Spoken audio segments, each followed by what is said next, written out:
Miarabanao hatrany, tokolasy topovavy manaraka ty fandarina zany malaza ity. Naoraka tamin'ny fananerinandro teo indray ny vaovao samihafa mikasika indrindra ny talen'ny kabinetra amin'ny fiadinan'ny Repoblika Ramatoa Romy Andrianarsoa sy Andriamatoa Philippe Tabudo izay teratany frantsay niara-dia taminy. Fantatra tamin'ny famoaham-baovao izay navoaka ny Financial Times fa nisy ny fisamborana an'izy mianadahy reto izay nataony National Crime Agency satria dia nanan-tanteraka fivoriana tany Londres izy mianadahy niaraka tamin'ny tompon'andraikitry ny orinasa James Fields zany ka niresahana ny momba ny fanomezana lisansa ho an'ny harena kibony tany eto Madagasikara. Ity orinasa ity dia naniry ny hitrandraka harena kibony tany satria anisan'ny misehatra an'izany antaonany maro izy ireo ary taty Afrika no tena niasany mafy indrindra tany Zambia. Efa nisy ny fikarohana samihafa ary nanantena ny amin'ny hoe hanohy ary hitrandraka hivarotra izany ny orinasa ka nisy ny fifampiresahana ho isika ary anisan'ny niona taminy ireto tompon'andraikitra eo anivo ny fiadinan'ny Repoblika ireto. Nandritra izany fiaonana izany no voalaza fa nisy fitakiam-bola be 5,4 sy 4 hetsy livres sterling na 225,000 livres sterling no fitakiam-bola nataon'izy mianadahy ireto. Raha totaly amin'ny vola ariary dia manodidina anoana ny 1,300,000,000 d'ariary anoana. Tsy vitan'izay fa nangataka ny hanana anjara ao anatin'ny action na ny fomba fitantanana orinasa izay hahazoana tombony am'ireo tompon'andraikitry ny orinasa izy mianadahy ka ny 5 isan-jato ao anatin'izany petrabola izany no nangatahan'izy ireo. Mazava ho azy rehefa misy moa ny action dia iny no anaovana fitsinjarana amin'ny alalan'ny tombarotra izay ifanarahan'ireo voalaza fa mety ho tompon'ny orinasa ao anatin'ny statut izay hampiasa ny lisansa eto Madagasikara. Ny fandrenesana ireo fitakiam-bola sy itony action 5 isan-jato itony ny tao anatin'ny orinasa James Fields dia niantso avy hatrany ny polisy tamin'ny alalan'ny National Crime Agency ka izy ireo no nanantanteraka ny fisamborana Andriamatoa Romy Andrianarsoa sy Inga Philippe zany izay teratany frantsay. Fantatra zany fa amin'ny fahavalo ny volana septambra no andeha eo anivon'ny fitsarana any Royaume-Uni ny raharaha de ho ito eo no momba azy mianadahy raha toka afaka madidio na hivesatra ny sazy amin'izany kolikoly avolenta izany.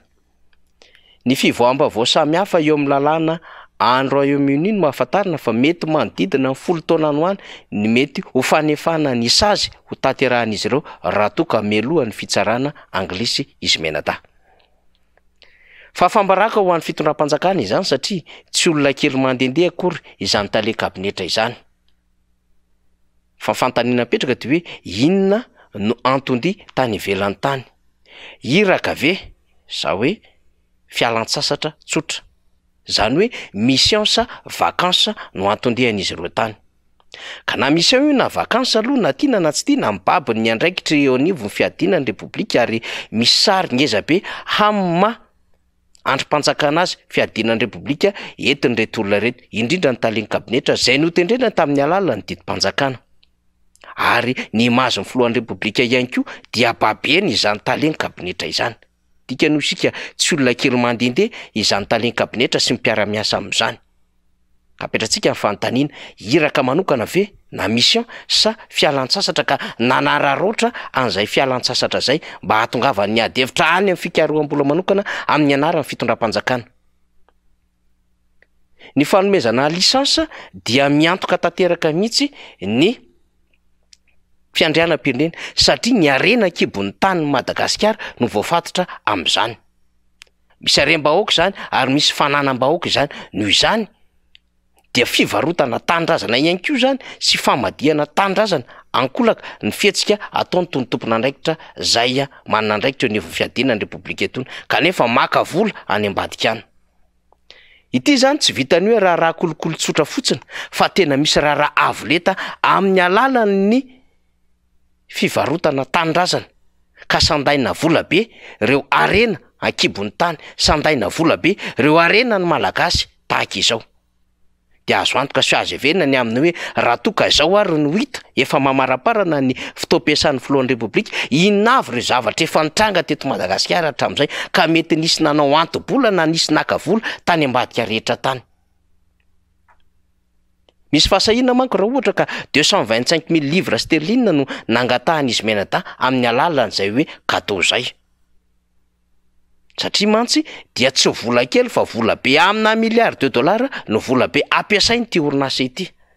Ary raha toka mbola nangataka ny ahazonana zany action 500 izany izy ireo dia tsy vola kely na 2 tapitrisa na 2 tapitrisa na 10 tapitrisa dollars no ampiasainy zany orinasa izany fa vola be 100 tapitrisa dollars. Izany sy zany no antony hilazantsika fa ny fihetsika tahaka izao de fihetsika midika ho fivarotan-tanindrazana mihitsy sy fandrobana ny harem-pirenena izay haren'ny vahoaka malagasy.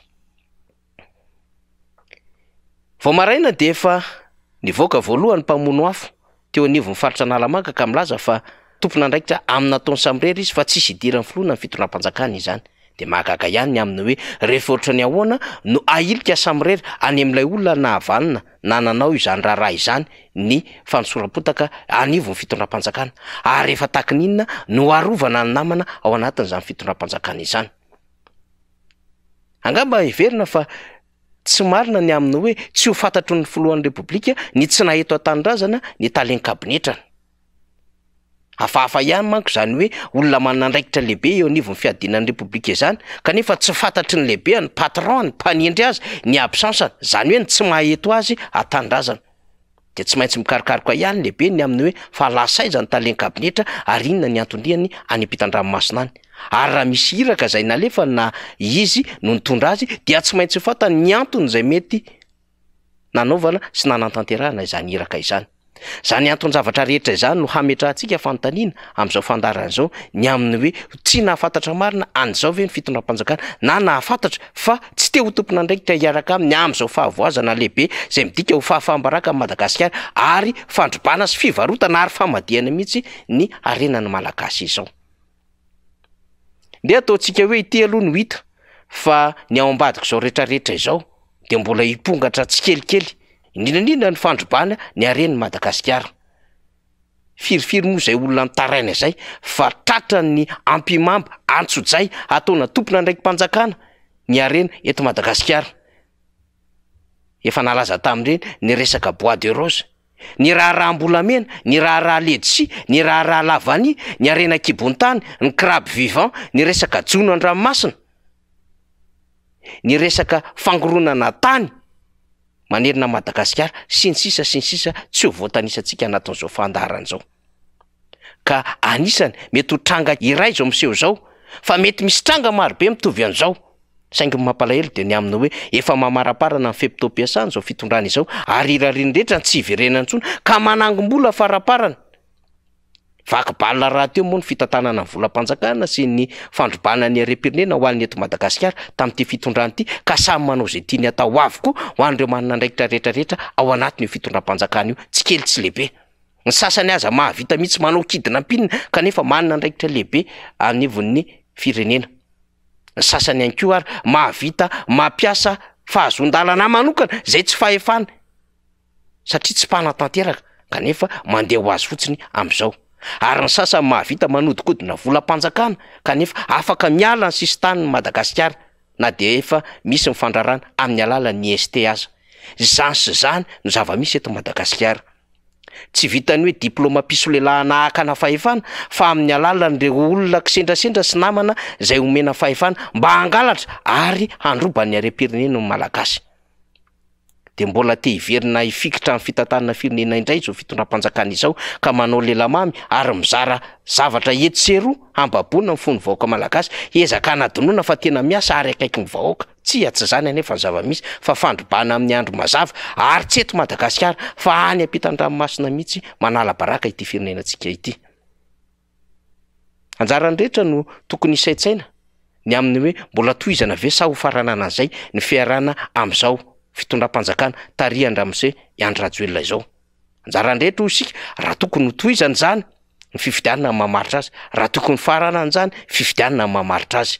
izany fifidianana izany ny tokony hamailo voaka malagasy ary teny zao mandritra ary ao aoriana fifidianana zany fahay malony zany ary ametraka sahady ilay komity lehibe ho an'ny fiarovana izany safidim-baoaka izany satria fifidianana madio mangarara ary fifidianana tsy mitanila ny ekeny rehetra ka tokony hamailo tsika ny fiarovana zany vato izany indrindra ny safidy ny voaka malagasy safidy tsisy tery ary safidy tsisy hosoka tsisy alatra tsisy kolokolo-pifidianana izay ny irariny rehetra mba ahafahana manapaka an'ireo mety tery sy tsindry samihafa mbola hitazomana izao fahefana izao ny fahefana mangitso ho an'reto mpitondra fanjakana reto de natao angoronan-karena natao ambotrina ny fananam-pirenena ary hamitehana ampiray-tandrazana zany ny everin'izy ireo fa fahefana ary mampanankarena amin'izy ireo ao anatin'ny volana vitsivitsy zany fitantanana firenena izany ny amaranina izany no fandreny voaka malagasy sy ijoroany voaka malagasy amin'izao fotoana izao miandry anao ny firenena ary malagasy ary natao hanokatra ny sainao ity fandaharany ity zany zava-misy zany malaza makasitraka tompolahy makatelina tompovavy